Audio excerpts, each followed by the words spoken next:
baits for floater fishing. Now, there's an awful lot of free offerings available, so I'm just going to take you through 2 or 3 of my favourites.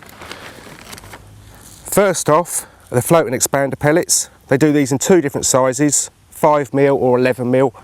I'd nearly always opt for the smaller size. It's almost like fishing with a bed of hemp on the surface. The fish really do become preoccupied in them. Following on from that, are the cat biscuits, supermarket specials.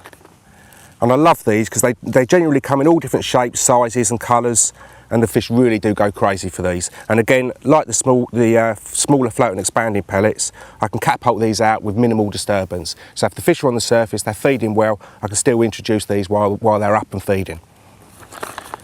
A little bit bigger, but again, another supermarket special, dog biscuits.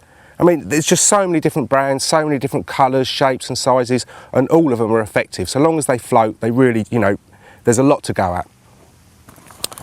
Right. Now the thing with floaters, the one thing they've all got in common is that they're very, very light. So obviously catapulting them out is sometimes a little bit tricky. If the fish are close enough in, I'd always opt for the catapult first. It's easier, it's quicker, and you can introduce them little and often, which is always the best way. But unfortunately, sometimes the fish like to stay out of reach. Sometimes they'll be 40, 50 yards out in the lake. And normally what I would do in that situation is to use a PVA bag. Now, what I do to help me get the extra range is I always drop a little stone in,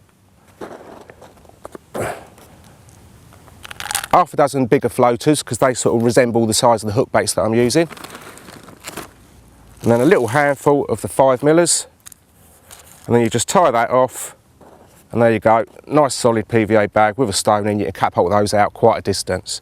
And obviously the stones is quite important as well. That helps the PVA bags to sink and for the floaters to escape.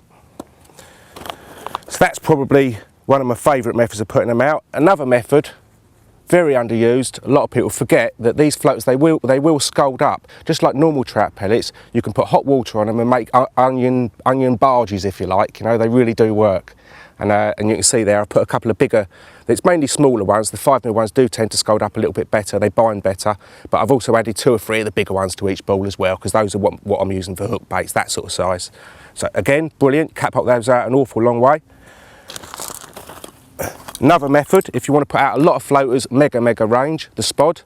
Now, it's not any old spod, you know, most spods obviously are designed for putting out sinking baits, particles and what have you, and so you'd want a floating spod that will tip up. When it comes to putting floaters out, you want the opposite, you want a sinking spod. So it's well worth making your own. I just doctored these 2, they've got lead weights in the bottom of them, so I can put out as many floaters as I want, and honestly, as soon as you cast these out, they'll sink and you get a big spread of floaters, lovely.